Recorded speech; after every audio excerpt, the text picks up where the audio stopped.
Okay. Thank you. So the unknowingly is the depth that you are not able to remember from your past life. A lot of people might wonder why. Okay, an example is this. Someone is driving a car. And all of a sudden, he had an accident and his body was crushed, just exactly like an animal's body was crushed. If an animal is involved in an accident, just exactly like an animal, his body is crushed. And people be like, wow, what kind of destiny is this? What kind of bad thing is this? Maybe his village people has done something on him. That is why he has this kind of accident or stuff like that. But no, no. There are some animals that we have killed in a certain lifetime. These animals, they take the body of a human being to punish us back for the same thing we've done to them. It is important. Once I was in Nigeria. So there was a boy, he was driving on his bicycle and he was going. And all of a sudden, a car just ran past him and the boy fell from his bicycle and hit his head on the pavement. And then another lorry was passing and crushed his skull. And his brain spilled out on the road like that. You could see it all. I'm sorry for being graphic, but you could see it all spilled out on the floor. And people were like, oh, what kind of bad luck is this? His village people have done this to him. But no, it is not his village people. That boy, he has done some certain thing in his past life. He has killed an animal like that. And hence in this lifetime, he's also been killed. Do you know how many people you've taken advantage of in your past life? Do you know how many people you've robbed? How many people you've killed? How many people you've, spoken ill to? Millions. You can't count how many lifetimes you've lived. So in all of these lifetimes, we owe different debts to different people. Even us just being married and the spouse is not happy with us, or we are not happy with the spouse, that itself is a debt.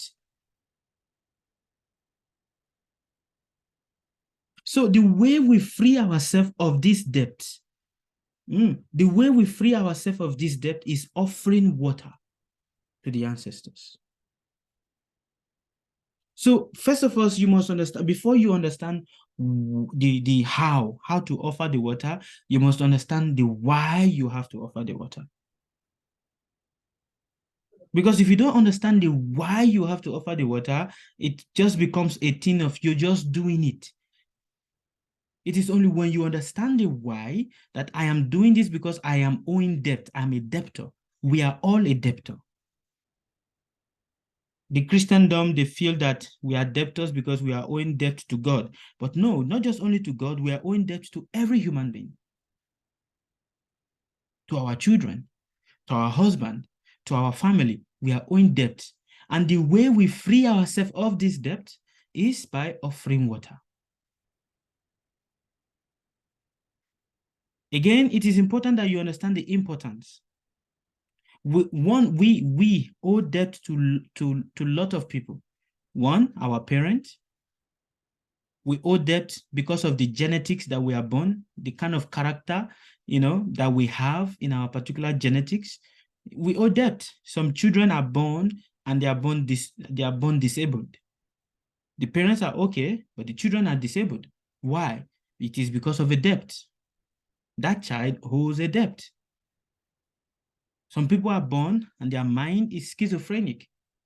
Why? It is because of a debt. So the way we free ourselves of this debt is offering, water. We owe debt to our ancestors. Being born in a particular family, having a particular character, having a particular characteristics, we owe debt. Each ancestor is actually present in all of us. All of our ancestors are present in each and every one of us as what? As our genetic character. Your body is not just your body. Your body is a mixture of different genetics. Your genetics are nothing but your ancestors that are present in you. And hence, also, we inherit some karma of our parents. There are some certain karma of our parents that we have inherited that is making things difficult for us. And the way we free ourselves of this karma is by offering water, to them. Actually, right now, it is important that we understand that for many lifetimes, we are nothing but a slave of karmic reactions. Me and you are nothing but slaves of what? Karmic reactions. And what are the karmic reactions? The karmic reactions are things that makes it difficult for us to actually be able to do things for our own benefit. Karmic reactions. You get angry, you don't know what happened, but when people say something, you just feel this irritation. Why? The irritation you feel, you don't feel it for everybody, but only specific numbers of people are the ones that you feel this irritation towards. Why? What happened? What is it about those people that triggers that irritation? The way you behave with the people outside and the way you behave with the people inside is not the same. Why? What is it with the destiny of the people that is outside and the destiny of the people that is inside that makes it that our relationship with these different categories of people is different? Since ancient times, a lot of people have been putting so many emphasis on how you do so many kind of worship. In this way, you'll be able to free your ancestors. Some people in Asia, especially if you are around if you go around the side of Thailand, Myanmar area like that, they have a certain belief whereby they go and they uproot, they exhume their ancestors, the dead people, they exhume them once in a year. They remove them from the grave, they dress them in cloth, and they give them whatever they want. In this way, they feel that they are talking to the ancestors. If you go to Africa, we in Africa, we have a tendency whereby wherever the person that is dead is, we go to the grave and we feel we want to talk to the grave. We want to pray in the grave of the person. What are the things that instigate us to do this? Why do we feel we need to do this? Like, we feel that these people that are dead, they have a certain energy that they are watching over us. What makes us to feel like that? What gives us that, conviction that, yes, these people someone is actually watching over me? A few days back, I saw a documentary. Actually, it was not a documentary. It was something I saw on TikTok. And what was that? This young boy, he went to remove his mother's dead body from the grave. And he took the dead body and he put it on the street and was shouting on the dead body that when you were alive, you had a lot of money, you have so many houses, but you did not give me anything. You gave everything to my younger brother. And now look at me, I am living a life of a poor person. And hence he was just parading the dead body of the mother. He said, since you did not make me to be peaceful, I am also not going to make you to be peaceful, even though you are dead. And he was just carrying the dead body of the mother, left, right, center. And everybody was telling him, stop it, don't do this, go and keep the dead body back. Stop it. He said, no, no, no. This woman, when she was alive, she had 80 houses, 80 houses. But she gave everything to the brother and she did not give anything to him. So they sent me this video and I looked at it and I was like, wow. To so many people, they will say that this boy is mentally not okay. That is the first thing that will come to their mind. But to a person that understands the movement of the ancestors, we can see clearly there that is an ancestral curse that is happening on the life of that boy. Ancestral curse. Someone asked a message on TikTok a few days ago, whereby they say that they want the dead husband. She wants the dead husbands to take revenge because the husband was violently killed. So she wants to take revenge. And hence, in some part of Africa, I don't know if they do it in Ghana, but in some part of Africa, when a person is dead and the person died untimely, they feel untimely. So they will take a cutlass or they will take some things and they will put in the casket and say that the person should, the spirit should stand up and use the knife and kill the people. that disturb them. Does it work like that? It doesn't work like that. But we believe it works. You see, our biology as an African is connecting to our ancestors. That is our biology. That is what has made us since time immemorial. But the moment we start removing our mind from our ancestors, the moment we start turning our back on our ancestors and wanting to start accepting other people's ancestors, at that moment, life starts going down for everybody that is in Africa. Africa is the cradle of knowledge. Africa and India are the two cradles of knowledge. All knowledge of the world that you see right now originate from two places only. One, Africa and India. These are the two cradles of all knowledge. But the moment they start turning their backs on their ancestors, the moment they start saying, no, I don't believe in my ancestors anymore, at that moment, everything starts getting lost. And you see India is still there because why? They still have a strong connection to their ancestors. Now we seek to the East to get knowledge, but the knowledge was also present in the West. In Africa, it was also present. In the population of the world, in the real, like the real civilization of the world, it started from two places only, India and Africa. But when we start turning our back, on our ancestors, then mental anxiety, mental problems, psychological issues, depressions, a lot of this becomes normal. There is a saying that says that an African man does not become depressed. For you to see an African man depressed or you see an African woman depressed, then you understand that there is something wrong in her lineage. Why? Because as Africans, we naturally know how to connect with our ancestors. But when we start turning our back away from that, and this is the danger of knowledge. The danger of knowledge is it's a two-edged sword. It can either make you very humble or it can make you very, very proud. That is the danger of knowledge. It can make you extremely humble or extremely proud and egoistic. And when you become proud and egoistic, you will not know anything anymore. You will not understand anything anymore. And the worship of the ancestors is also connected to what? It's connected to the moon, the phases of the moon. Since time immemorial, we as Africans, connecting to the moon is the natural thing we do. Our life is categorized according to the different phases of the moon, which is going to be your first assignment for today. The first assignment is observe the moon. When you wake up in the morning, try to observe the moon. Observe the stars. And jot down the different design. See, configuration, it is called configuration, but you can call it as a design, shape of the stars, how the stars are shaped. Just make a sketch of it and keep down. By starting this process, you are starting a process of connecting to your root.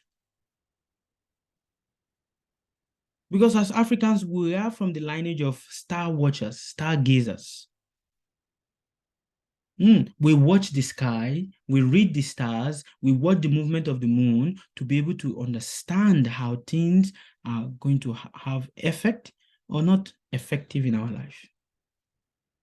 A lot of people say no, but there was no civilization in Africa. If there was no civilization in Africa, how does the elders know when it is the full moon and when it is the dark moon? How do they know when it is the time to plant and when it is the time not to plant? If there was no civilization or if there was no education. But they are able to know, okay, this time is the first phase of the moon, it is good for planting, and this time is not good for planting. How were they able to know? Where did this knowledge come from? In Africa, we believe in connecting to our ancestors because we feel that our knowledge, whatever knowledge we have right here, it is being passed on to us. And this is the difference between Africa and other Asian countries. In Africa, we pass on the knowledge of our ancestors by storytelling. In other Asian countries, they pass it on by writing book. But in Africa, we don't write book. We pass it on as a story. And because we pass it on as a story, as it keeps getting from one mouth to another mouth, to another mouth, to another mouth, it starts getting lost. The real story starts getting lost. Then it starts becoming fables. It starts becoming tales. It starts becoming myths or legends. And it just gets lost in time. But the way at which knowledge was passed in Africa before was through storytelling. Telling the great tales of your ancestral lineage, telling the great tales of who your forefathers was, telling the great tales of, how you came to be, how your father came to be, how you came to dominate the country you are staying. So we should understand that there are days of the moon, there are 4 days of the moon that is most important for connecting to the ancestors. And this is what I want you guys to understand, to observe. On a Sunday, that is the 7th day of the lunar fortnight.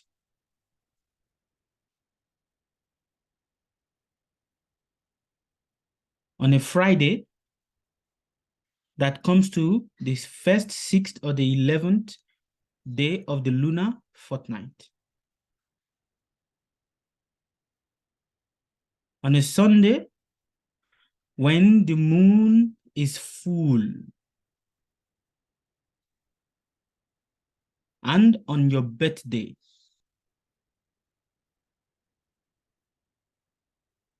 These 4 days are most important, for offering food to the ancestors, which is where your assignment came in. I'm not going to take too much of your time today because we have 8 weeks to cover. This is where your assignment comes in. From now, start observing the shapes of the moon. Observe it. When you observe the shape of the moon, just look at the moon and try to talk with the moon for 5 minutes. Try it. And jot down your experience. All right? Okay, I'm going to stop here. Question, comment?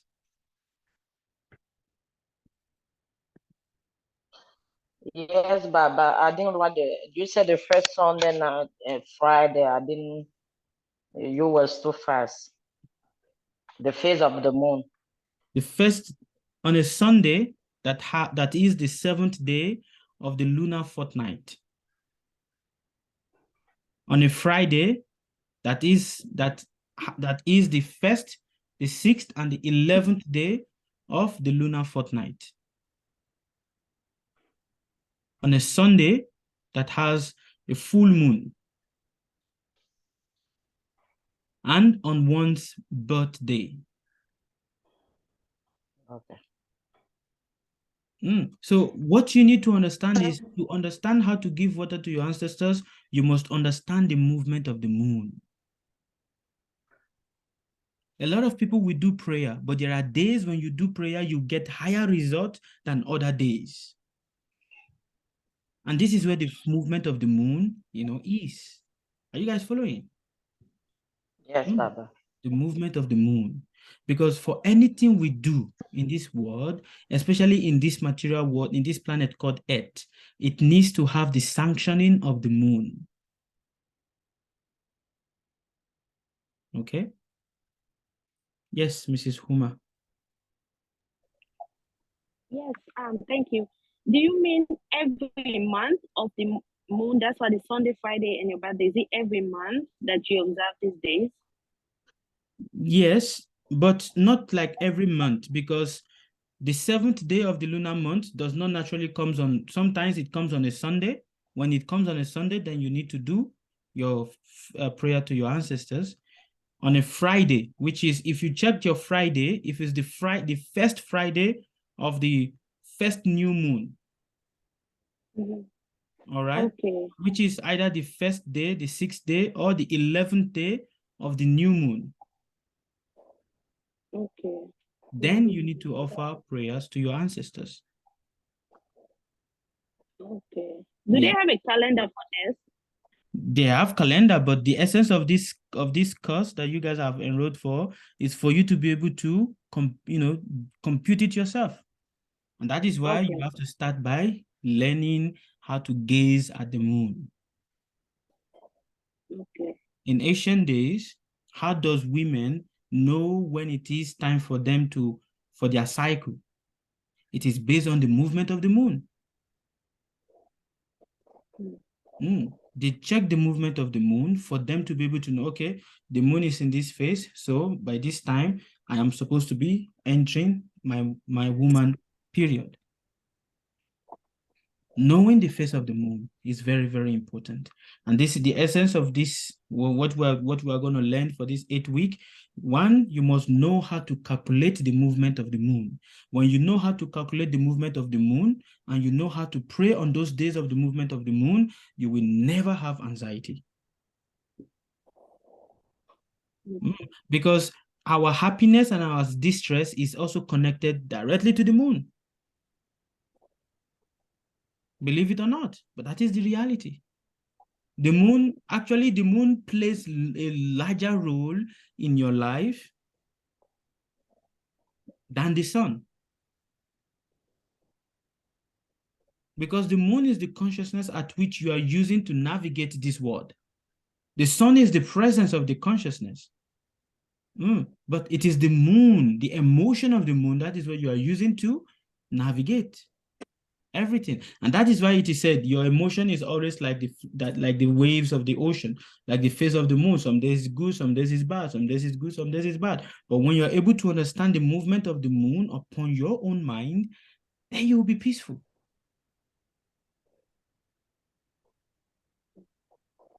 Are you following?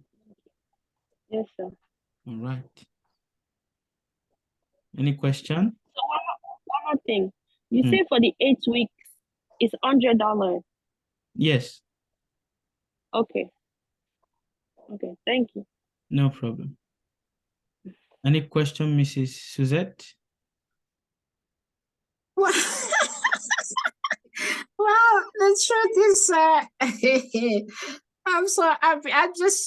When you talk, I'm just picturing back, as a child growing up, and my parents used to do, like some of these things you're saying, but they never teach us and tell us the reason why or things like that.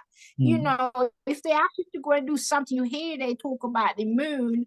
Oh, it's not quarter, it's not full, it's not this, do that, then, and they know the time from the sun and your body and everything.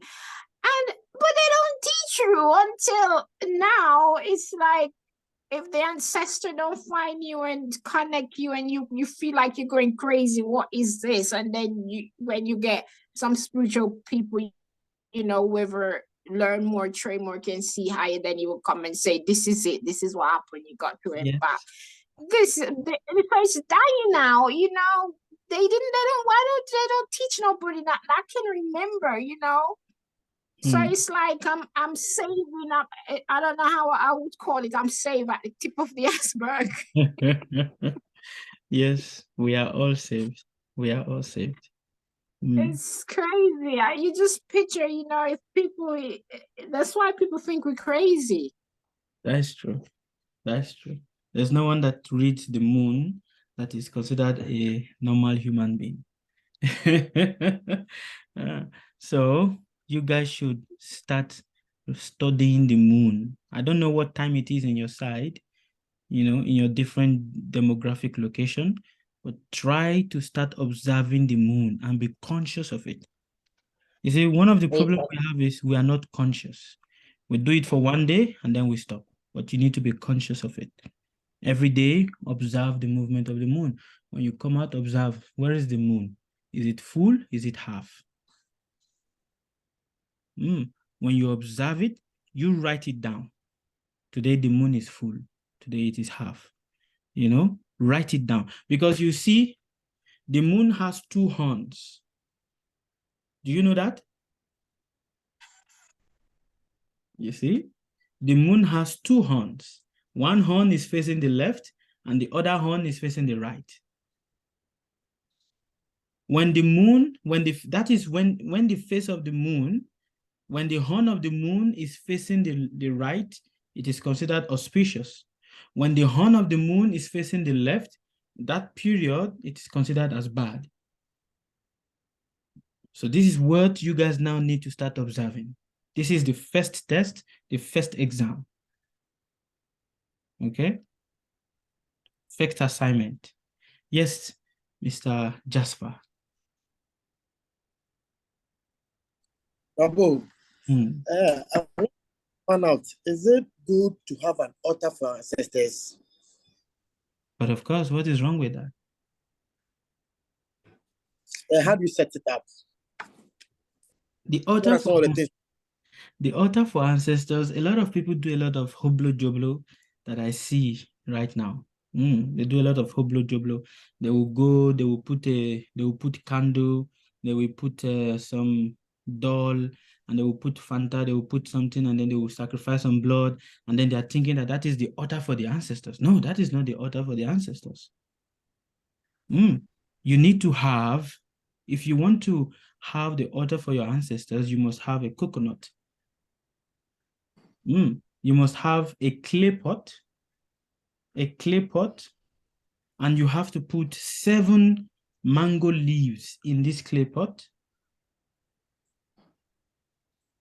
That clay pot, you must tie it, just tie on the neck with a white cloth. The clay pot must have water inside. That water, you must put puff grain of rice, not the rice that still have the scale, you know, the real rice, the one that has not that the skin has not been peeled off. Do you know? I don't know what it is called in English, but like that, it must have that. You have to put it in the water, and then you put some coins. And then on top of that, you have to put coconut.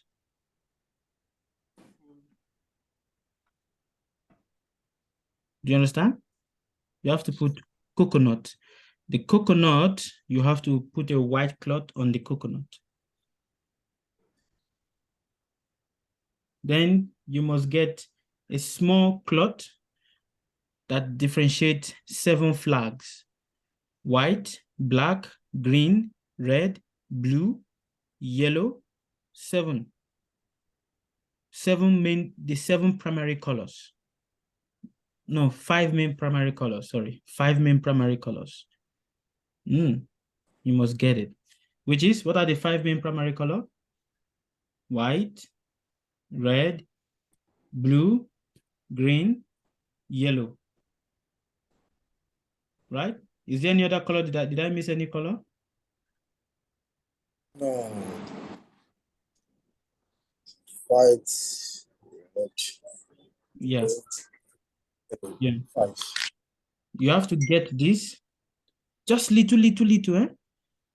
You make it into a small, tiny flag. You have to put it around this pot. That is how to make the altar to the ancestors. And every day, you just go there, you take some rice, you put there, you pour your water, you talk, you go your way. Baba, you really need to show us. It's still confusing. No problem. First, don't worry yourself on that right now. Right now, focus on the main assignment, which is understanding the movement of the moon. When you understand the movement of the moon, you will understand how to pray. Because if you start jumping into wanting to do this now. When I pray, I pray to the moon, the stars, the hair, my hands, you know, energy. I don't do stuff like what people do, and they think I'm crazy. But Let them in think myself, I'm like, okay, look at the moon, the stars, here, the breath, the oxygen that I am. Where is it coming from? So I pray to that entity. Very good. Very good. Yeah, but it's the energy of the feelings of me. I do it, but because I realize I need to. It's like a feeling, you know. Yeah, but people think I'm crazy, so. Because they don't know anything better. But me, myself, it just comes to me like a spirit that I need to do it. So that's what I do. Very good. Keep doing it. You know, Leave the rest. the herbs, the trees of the land and things like that, Mother Earth, the universe, the skies contain me. Yeah, sometimes people you just pray and you get, oh, you want this, you want that, you want. I feel like it give me everything. I need to find a way to activate it. Yes, but first of all, learn to study the face of the moon. Definitely, my parents know and they don't tell us anything. I remember when they used to talk. Yes. Yeah. That's the first step. So I'm going to have to leave you guys now and focus so that you guys Thank you. on the assignment and submit your findings to me next Thursday. All right. Thanks, sir. Oh, I'm gonna have to look for the moon. One last question. Yes. One last question, Baba. Today is my son's birthday, so what can I do for him? Today is his birthday. Very good. Yeah, Jaden. Very good. All right. That is auspicious. Today is a Makar Sankranti, meaning today is the day where the sun is entering into the sign of Aries. It's actually a very auspicious time. So if your son is born on this day, when the sun is entering into the sign of Aries, it is very, very auspicious. So what you need to do for him is to do prayers to the sun god for him. When he wakes up in the morning, I don't know what time it is already in your side. 11. Okay, so maybe you do it tomorrow, but then it's still not yet late. It's still not yet late. But let me teach you guys a certain prayer you guys must know. You see, the first ray of the sun has an energy. Okay. Now, sunrise in different countries is different. Sunrise in people in Asia is around 5 o'clock. For people in your side, maybe it will be around 7 o'clock. I don't know, depend. But then for people in Africa, it will be around 6 something. That is when the sun is rising. You see, the first sun ray, you need to look at it. You need to look at it and offer prayer. But while offering prayer, you must always have a mud cup in your house. Mud cup. A cup made of mud. Like clay pot. Oh, okay. What about the calabash? No?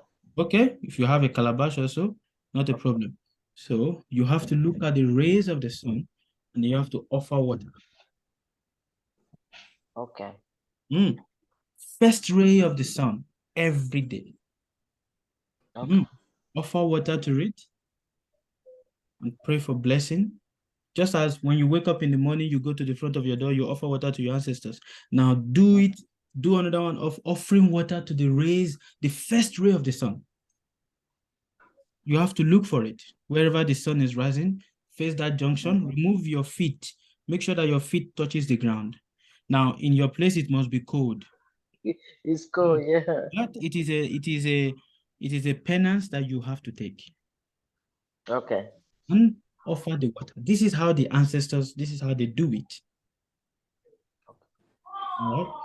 So start with this. For Jaden, it is auspicious that he's even born today. It's auspicious that his birthday, if he's born on the 15th, means every 15th, because the sun enters the sign of Aries on every 15th of January. So it's auspicious. Okay. Congratulations. Thank you. Very good. Okay, so kindly work on the assignment and see you guys on Thursday. God bless you. Have a wonderful night. Thank you, Baba. Thank you. you. Bye-bye. Thanks.